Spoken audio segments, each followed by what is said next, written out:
초기 그리스도 교인들은 아주 심각한 박해와 핍박 가운데에서도 믿음을 가지고 믿음을 지켜갔습니다.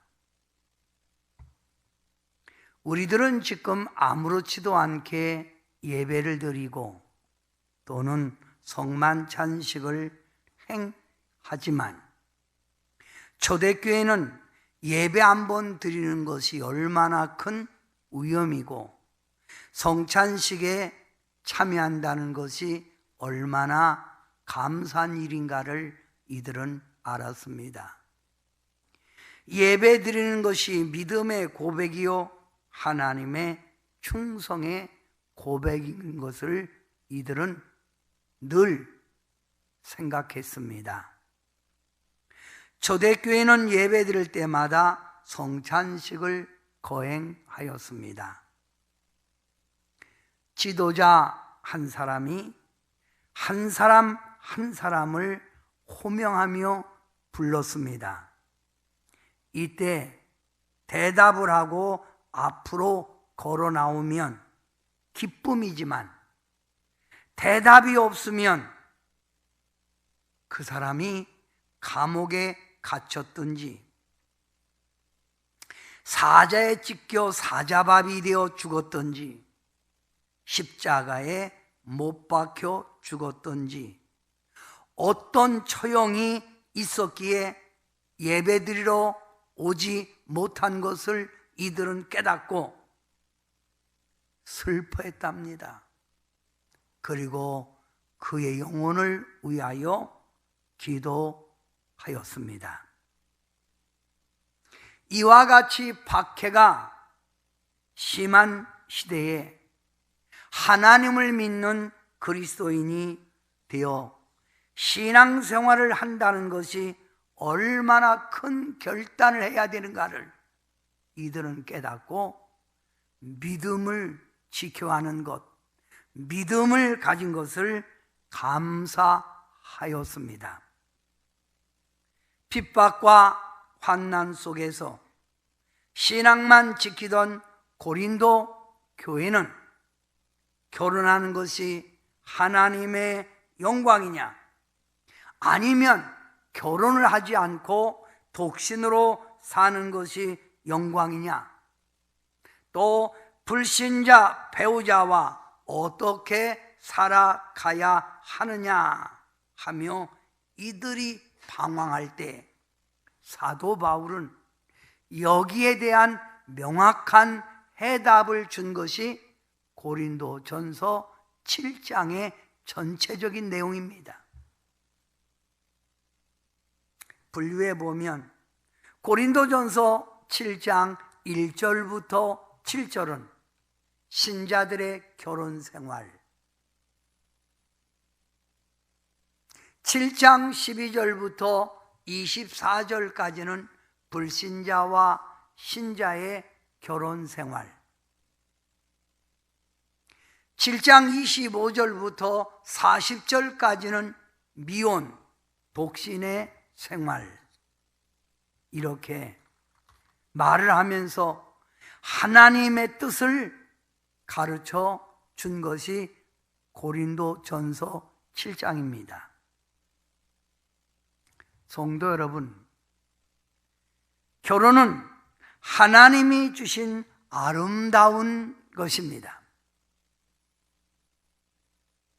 결혼은 하나님이 천지를 창조하실 때 주신 하나님의 바로 뜻이고 하나님이 준 바로 제도입니다. 그래서 결혼은 하나님이 우리 인간에게 준 가장 귀한 선물입니다. 하나님께서 아담과 하와를 창조하시고 행복한 가정을 허락해 주시며 서로 사랑하라, 서로 의지하고 살아라 그러면서 에덴 동산의 모든 것들을 다스리고 정복하며 아주 즐겁고 행복하게 살아가라 하였습니다. 행복한 가정은 하나님의 뜻이며 하나님의 영광 돌리는 길입니다.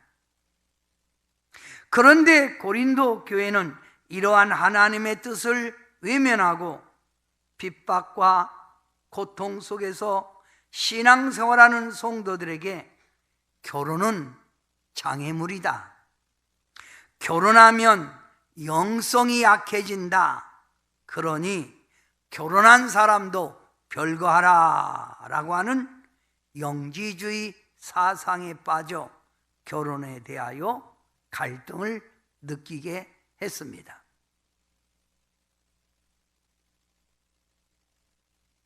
영지주의는 발렌티누스라는 사람이 만든 것입니다. 영지주의는 영적인 사람들만이 빛의 세계로 들어갈 수 있다고 가르치는 것이 영지주의입니다. 영적인 사람이 되어야 되는데 결혼해서 신경 다 뺏기고 하나님의 영광 돌릴 사람이 결혼해서 가정에 매여 사니 어찌 빛의 세계로 들어갈 수 있겠느냐? 그러니 결혼은 장애물이다, 결혼하면 영성이 약해진다, 결혼한 사람들은 별거하라, 이렇게 사람들을 미혹하였던 것입니다. 그리고 결혼을 안 한 수도사들, 결혼을 하지 아니한 천주교 신부들이 큰 인물인 것처럼 생각을 하게 했습니다.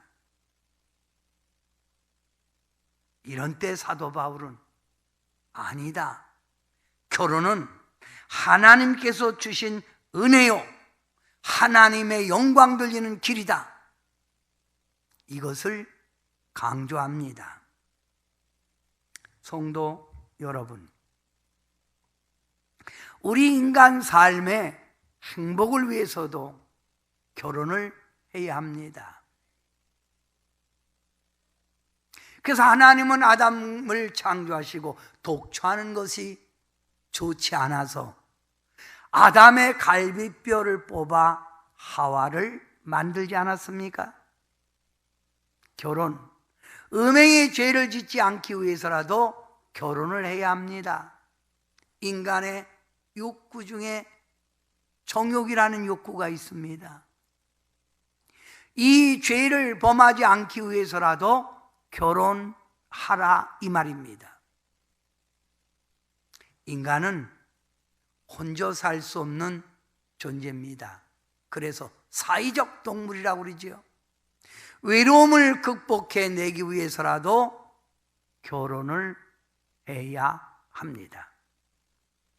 여러분, 교도소에 가면 가장 극악범, 가장 아주 극악범, 이런 사람들을 어디다가 수용하는 줄 압니까?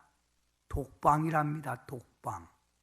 이 독방에 갇힌 사람들은 정말 미치겠다는 거예요.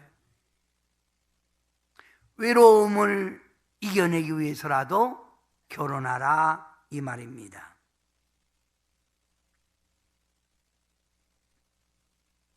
인간은 육체를 입기 때문에 외로울 때 범죄할 수 있고, 불타는 정욕을 이기지 못할 때 사단에게 넘어질 수 있기에 사도 바울은 결혼을 하여 두 사람이 함께 하나님 나라 세워가는 것 좋다, 혼자보다 둘이 있을 때 하나님 영광 돌릴 때 더 힘이 있지 않느냐? 그러니 결혼을 하는 것이 좋다, 이렇게 권면을 합니다. 성도 여러분, 사도 바울은 말입니다, 행복한 가정을 만들라, 이것을 많이 주장합니다. 행복한 가정을 이루려면 고린도전서 7장 2절의 말씀처럼 일부일처제, 한 남자에 한 여자를 둬야 된다는 거예요.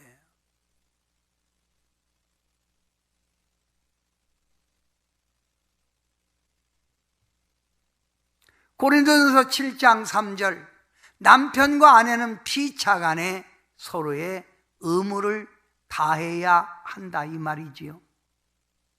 남편은 남편의 의무가 있는 거예요. 남편의 의무를 감당하지 않고 자꾸만 아내에게 기대 살려고 하고 아이들에게 피해를 주고 산다면 그건 남편의 자격이 부족하다는 거예요. 아내는 아내의 의무가 있는 겁니다. 가정을 돕고 남편을 보조하며 아이들을 잘 양육하는 것.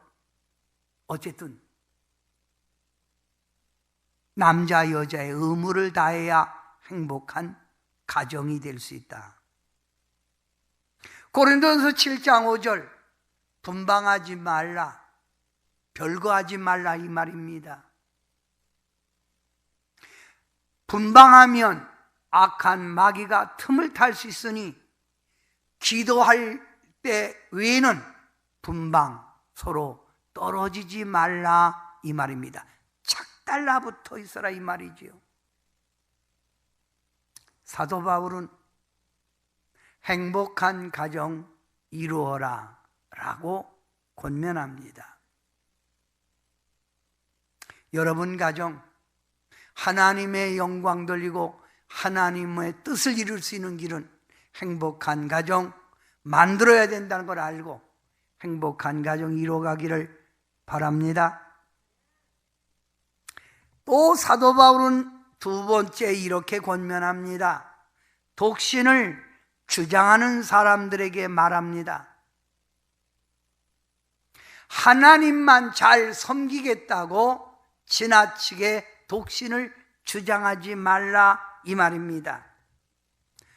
나는 다른 데에 신경 쓰지 않고 하나님께만 올인하기 위해서 나는 독신으로 살아가야 된다, 이런 말 하지 말라, 이 말이에요.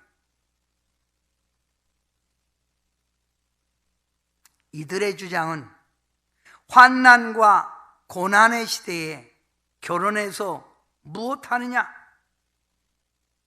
결혼하지 않고 지내는 것, 더 하나님께 영광 돌리고 하나님의 뜻을 이루기에 편하지 않느냐? 그러니 독신으로 사는 게 좋다라고 이들은 주장을 하기에 사도 바울이 여기에 대한 대답을 하는 겁니다. 이들은 이렇게 말합니다. 독신이 좋은 점, 혼자 있을 때 기도하는 것과 살림하면서 분주히 움직이면서 기도하는 것 틀리지 않냐? 혼자 있을 때 헌신하는 것과 살림하면서 가정을 돌보면서 헌신하는 것 틀리지 않냐? 그러니 독신이 좋다, 이렇게 이들이 주장합니다. 그런데 사도 바울은 여기에 대해서 이렇게 말합니다. 독신으로 있는 것만이 좋은 것이 아니다. 결혼하고도 얼마든지 하나님의 영광 돌리고 하나님의 뜻을 이룰 수 있다. 그러니 독신으로 지낼 수 있으면 지내지만 강조하지 마라, 독신에 대해서. 독신 은사를 받은 자라고 하면 독신으로 사는 것 괜찮다. 은사 중에 독신의 은사가 있습니다. 제가 아는 어떤 자매님은 독신의 은사를 못 받아서요. 그런데 이분은 결혼을 7번 했어요. 근데 이분은 결혼만 하면 조금 살다가 남편이 죽는 거예요. 그래서 주변의 사람들이 여자의 기가 너무 세서 남자의 기를 뺏어서 죽는다고 그렇게 말을 해요. 근데 이분은요 67세까지 결혼합니다. 이분은 독신의 은사를 못 받은 거예요. 그런데 독신은사 받은 사람들은요, 전혀 외롭지도 않고 전혀 마음에 정욕 같은 것도 떠오르지 않는데, 독신은사 받은 사람은 독신으로 살아라. 우리 주변에 보면 아름다운 독신의 삶을 사는 사람 많지 않느냐? 그러니 각자 받은 하나님의 은혜대로, 각자 받은 하나님의 은사대로 살아라 라고 주장합니다. 그들은 이렇게 말합니다. 그러면 사도 바울을 당신도 독신으로 살지 않습니까? 이때 사도 바울은 말합니다. 내가 독신으로 사는 건 하나님의 독신의 은사를 받았기 때문에 독신으로 사는 거야. 독신 너무 주장하지 말라 이 말입니다. 요즘 우리 현실에도 보면 아주 싱글로 사는 여자 남자들이 많다고 그래요.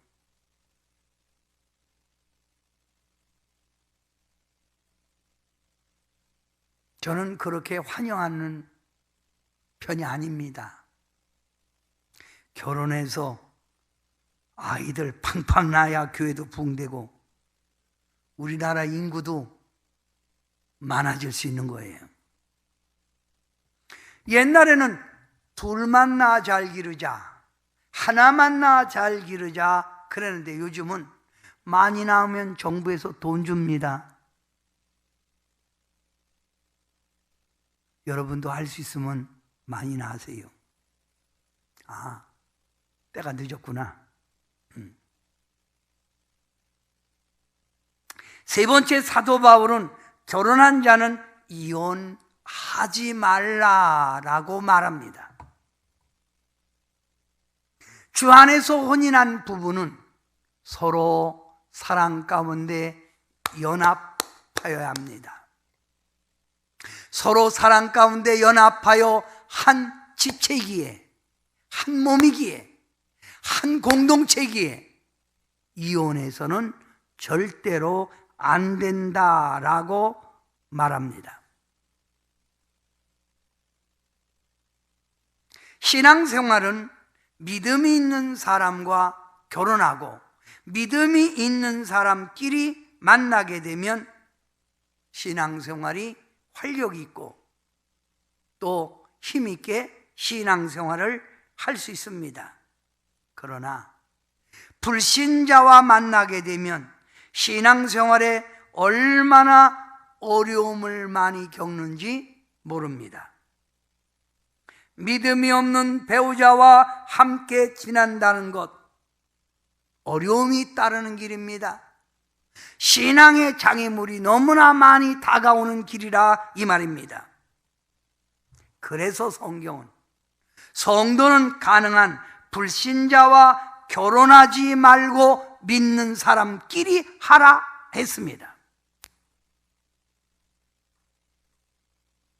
왜냐고요?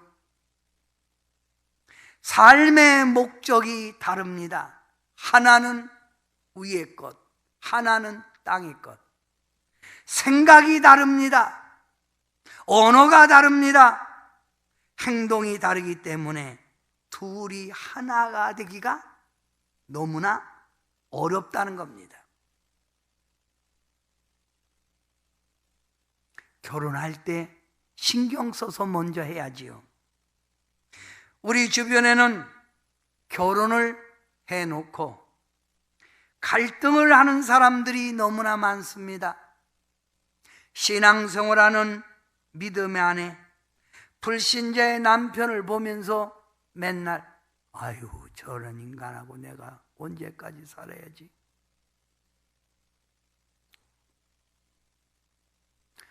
언제 귀신은 저 인간을 데려가지, 이렇게 생각하는 분들도 있잖아요.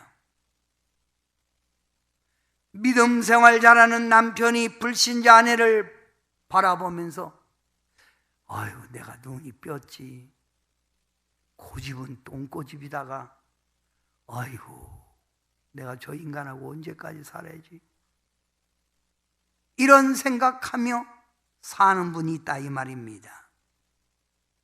이럴 때 사도 바울은 여기에 대해서 이렇게 말을 합니다. 이혼하라는 말이 아닙니다. 여기에 대해서 고린도전서 7장 16절 오늘 본문에 아내된 자여 내가 남편을 구원할는지 어찌 알 수 있으며 남편 된 자여 내가 내 아내를 구원할는지 어찌 알 수 있으리요. 불신 아내를 두었거든 불신 남편과 함께 살거든 그 영혼을 버리지 말고 구원시키기 위하여 신앙의 본이 되고 신앙으로 노력하고 기도하라는 말입니다. 언제 저 사람하고 헤어지지 않은 그런 생각을 갖지 말고 상대방을 구원시키기 위하여 여러분이 신앙생활에 더욱 열심히 내라 이 말입니다. 오늘날 종종 저에게 찾아와서 상담하는데 이혼에 대한 상담이 의외로 너무 많습니다. 제가 묻지요. 꼭 이혼해야 될 그 이유가 뭡니까? 첫째, 성격 차이 때문입니다. 내가 그 사람하고 있으면 가슴이 터져 나갈 것 같아요. 내 명에 못 살 것 같아요. 그러니 제 인생 남은 생에 살기 위해서라도 해야지요. 또 어떤 사람은 그 이유를 이렇게 말합니다. 너무 무능해요. 나가서 일을 한다 하는데 일을 하는 게 아니라 번번이 사고만 터집니다. 일거리를 만들어 옵니다. 차라리 혼자 사는 게 제가 아이들 키우고 사는 게 편해요. 이렇게 말을 합니다. 성도 여러분, 그렇습니까? 우리는 하나님의 택한 백성으로 성경에서 가르치는 대로 분명하게 살아야 합니다. 성경은 뭐라고 하는 줄 아세요? 어떤 경우가 여러분에게 닥쳐도 이혼은 용납되지 않는 행위다. 안 된다는 겁니다. 여러분이 씨를 뿌렸잖아요. 여러분이 선택했잖아요. 선택했으면 그 선택한 대로 기도하면서 내 십자가라 생각하고 그거를 끌어안고 가라는 말입니다. 그래서 사도 바울은 결혼관을 이렇게 가르칩니다. 감정에 따라 결혼하지 말라. 그 남자가 막 나 이쁘다고 하고 막 당신이 없으면 나는 죽는다고 막 그러니까 거기에 감정에 끌려 결혼하지 말라 이거예요. 어떤 자매님, 내가 그때 그 남자가 나 아니면 죽는다고 막 매달려서 더러워서 결혼해 줬더니 평생 후회입니다. 이렇게 감정에 따라 결혼하지 말라는 거예요. 신혼 부부가 신혼여행을 떠났습니다. 근데 이 남편이 가방에 있는 물건을 자꾸 못 찾는 거예요. 그러니까 그 아내가 옆에다가 아니 거기 옆에 있잖아요. 그러니까 내가 잘 안 보여요. 왜 안 보이다니? 한쪽 눈이 안 보여요. 그러면 장애인이네요? 예. 그럼 왜 얘기 안 했어요? 제가 왜 얘기 안 해요? 첫 번부터 얘기하고 늘 얘기했는데요. 첫눈에 한눈에 반했다고요. 이 한눈에 반했다 조심하세요.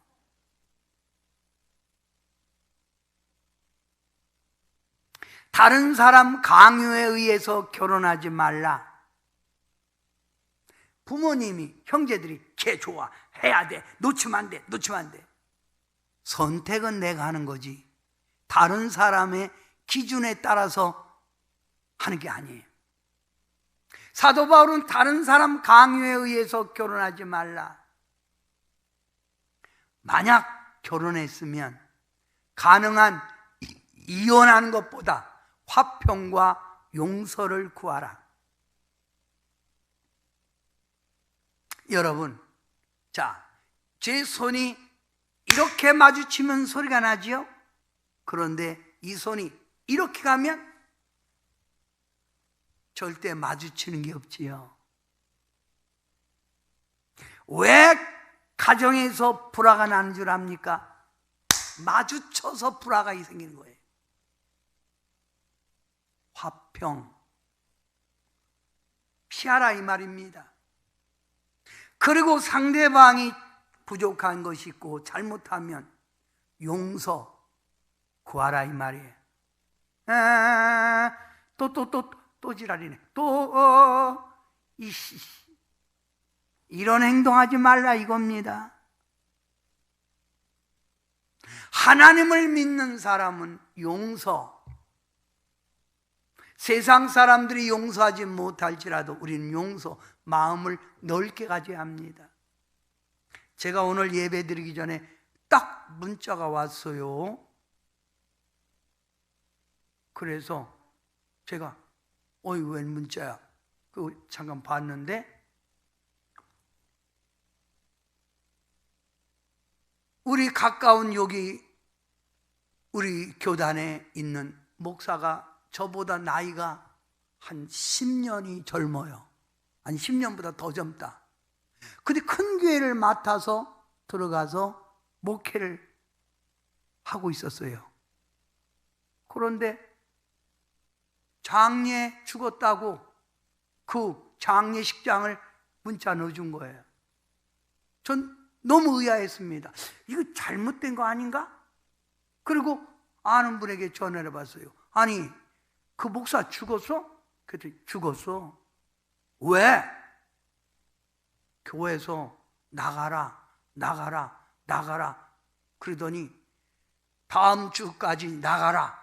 이래서 거기에 고민하고 그러더니 스트레스 받아서 죽었어. 성도 여러분, 마음을 편하게 사세요. 자꾸 부부간에도 이렇게 하면 스트레스 생겨서 죽습니다. 죽으면 별로 의미 없잖아요. 죽는 것보다 사는 게 좋잖아요. 그러니 화평을 구하세요. 다투지 말고. 그리고 용서를 하세요. 용서. 가끔 여성분들은 남편 지나가는 과거 막 꺼내갖고 자꾸 되씹는데 그건 용서가 아니에요. 용서는 딱 잊어버리는 게 용서예요. 남자분들도 여자가 이렇게 뭐 잊어버렸으면 탁 잊어버려야지. 여러분, 아내가 딱 운전하고 가다가 실수해서 뭘 사고 냈어. 그러면 다시는 운전하지 마! 이러는 것보다 놀랬어? 다치지 않았어? 차는 또 사면 되지 뭐. 힘 있을 때 부지런히 받고 댕겨.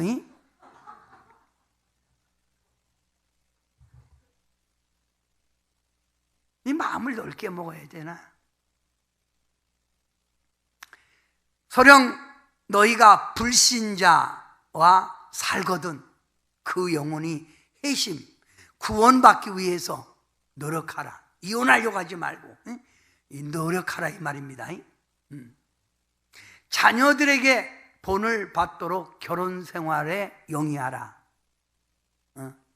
자녀들이 어떤 자녀들은 아들이 결혼의 선망의 대상 여자, 우리 엄마 같은 여자 멋있잖아요. 아들이 결혼할 때, 딸이 결혼할 때 선망의 남자 우리 아빠, 너는 멋있어요. 제가 그렇거든요. 안 믿어지시나 봐? 이렇게 본이 되도록 노력하라 이거예요. 행복한 가정은 부부간에 서로 미루지 말고 의무를 다하라. 의무. 남편은 남편의 일 있고 아내는 아내의 일이 있으니 각자 맡겨진 일에 최선을 다할 때 결혼의 행복이 된다는 행복. 행복한 결혼.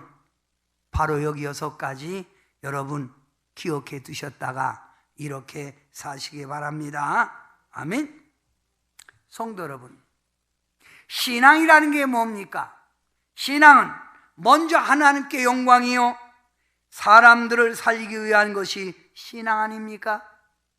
지옥 가는 자를 살리기 위하여 우리는 신앙생활 전도하며 하는 거예요.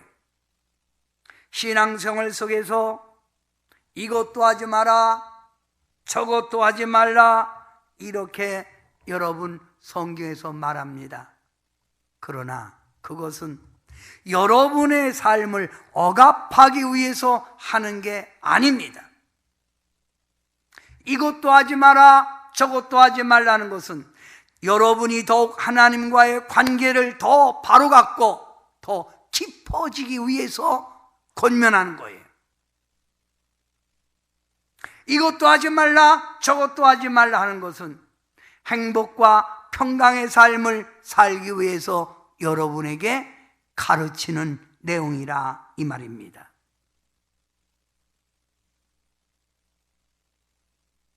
우리는 말씀대로 살아야 합니다.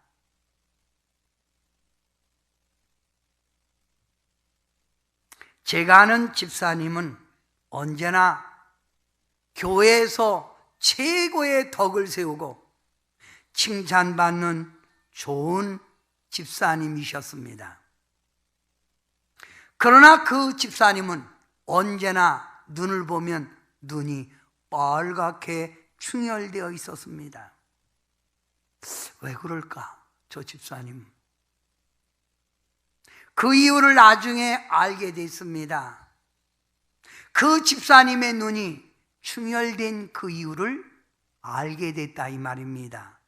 그 이유는 두 아이가 있었는데 그 두 아이가 밤에 잠을 자다가 갑자기 숨을 멈추는 거예요. 즉 호흡 고난 질병이 있었습니다. 그때마다 옆에 산소 호흡기를 갖다 놓고 아이들에게 산소 호흡을 주는 거예요. 그러다 보니 잠을 제대로 잘 수가 없죠. 번가로 아이가 그러니 거의 뜬 눈으로 밤을 지새우는 날이 많았습니다. 여기다가 남편은 집에 들어오면 애들이 맨날 아프다고 하고 아내 얼굴 보기 싫다고 짜증난다고 오지도 않고 돈도 주지도 않고 나가 사는 겁니다. 이런 삶 가운데서도 이 집사님은 언제나 하늘의 소망을 두고 예배 중심으로 예배 열심 내고 언제나 웃는 얼굴로 맡겨진 일에 기쁨으로 충성을 다했습니다. 그녀의 밝은 표정에 많은 사람들은 참 좋은 분이다, 정말 믿음이 대단한 분이다, 그분의 사정도 모르고 그렇게 칭찬을 했던 겁니다. 성도 여러분, 고린도전서 7장 17절 사도 바울은 이렇게 말합니다. 오직 주께서 각 사람에게 나눠주신 대로 하나님이 각 사람을 부르신 그대로 행하라. 할례 받는 것도 아무것도 아니요 할례 받지 않은 것도 아무것도 아니다. 그것이 중요한 것이 아니라 하나님의 부르신 그대로, 지금 너희는 형편 그대로 하나님을 기쁘게 하고 하나님을 올바로 섬기며 살아가라, 그 말입니다.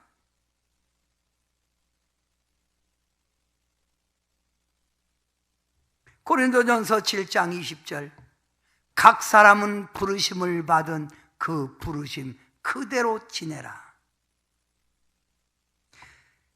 제가 말한 집사님은 주어진 현실을 원망하고 불평하고 현실을 탈피하려고 한 것이 아니라 그대로 받아들인 겁니다.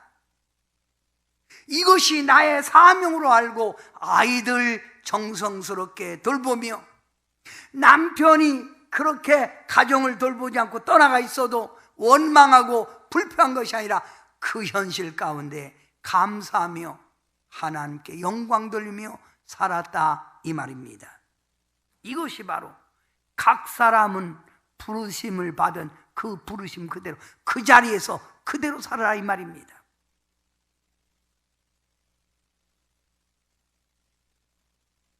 이 집사님 얼마 후에 만났는데 이런 말합니다. 목사님, 하나님께서 제 십자가 해결해 줬어요. 어떻게 해요?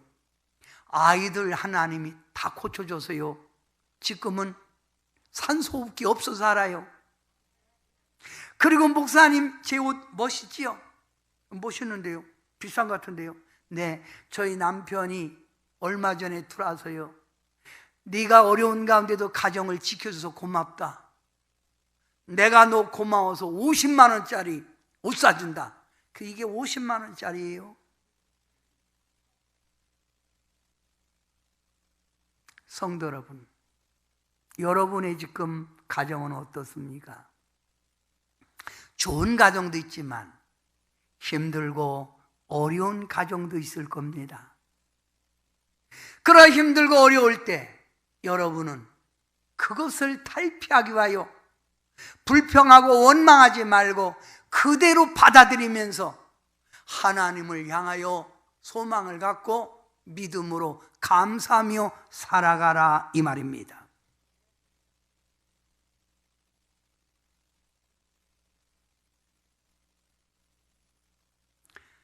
저도 살다 보니 우리 집사람과 다툼이 있었습니다. 그런데 저의 지금 현재 우리 김환영 목사님 됐지요. 어렸을 때, 아주 어렸을 때 제게 화성에서 온 남자, 또 뭐 어디서 온 남자, 그 책을 소개하면서 이걸 보고 좀 배우라는 거예요. 화성에서 온 남자, 화성에서 온 여자인가 그러면서 그 하는 말이, 배우자는 에이스가 절대 안 되니, 고칠 수 없으니 그대로 살아가라, 이런 말을 합디다. 그 뒤로부터는요, 제가 그대로 받아들입니다. 나의 아내의 그 모습 그대로 받아들여요. 절대로 말하지 않습니다. 그래서 우리 집사람 하는 말, 말하지 않아서 당신은 그것만은 좋다.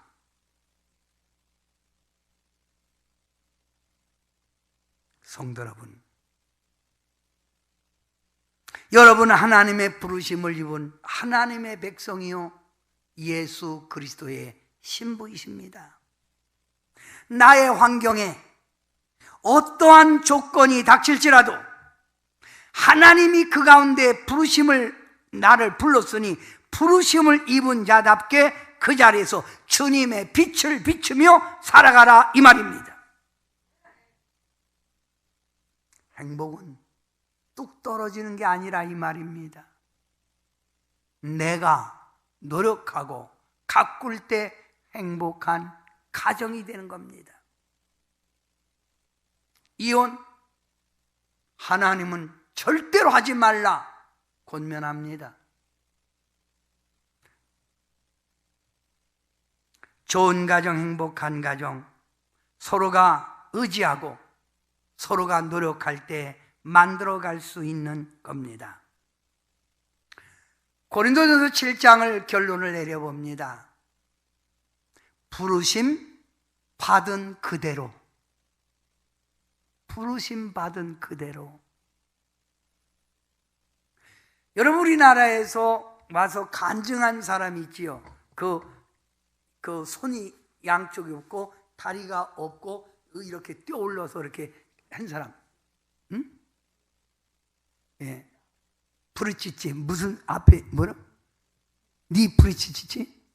예, 난 그 사람의 그 간증을 듣고 얼마나, 여러분 생각해 봐요. 양손이 없어요. 두 다리가 없어. 태어나면서부터요. 근데 그러니까 몸뚱이만 있는 거죠. 그 몸 갖고 수영도 하고요. 그 몸 갖고 감사하며 부르신 그대로 살잖아요. 그 사람 지금 뭐예요? 사업하고 있어요. 사업가예요. 아마 딴 사람 같으면 왜 나를 이 모양으로 태어나게 했을까? 원망하고 불평하면서 살아봐야 고생이다 이랬을 거예요. 여러분 배우자 마음에 안 드세요? 부르심 그대로 감사하며 사세요. 이것이 고린도 전서 7장의 핵심입니다. 사랑하는 성도 여러분, 행복한 삶, 행복한 가정 만드는 것이 하나님의 영광이요 하나님 뜻이라는 거 꼭 기억하시길 주님의 이름으로 축원합니다. 기도합니다. 사랑의 하나님, 주어진 현실에 우리는 그대로 받아들이고 주어진 현실 속에서 우리의 생각을 주님께 맡기고 하늘의 소망을 가지고 살아갈 때 아름다운 가정으로 보이고 배우자도 하나님이 주신 선물로 보이기에 감사할 수 있고 우리의 자녀들도 하나님이 준 선물이기에 감사함으로 양육해 갈 수 있습니다. 원망하고 불평하고 산에 안산에 그러지 말고 모든 성도들 가정마다 하나님을 모신 가정처럼 행복한 가정, 평화의 가정 되게 하옵소서. 갈등을 느끼는 삶이 아니라 화평을 만들고 주의 영광 돌리는 복된 삶, 가정 되게 하옵소서. 예수님의 이름으로 간절히 기도하옵나이다. 아멘.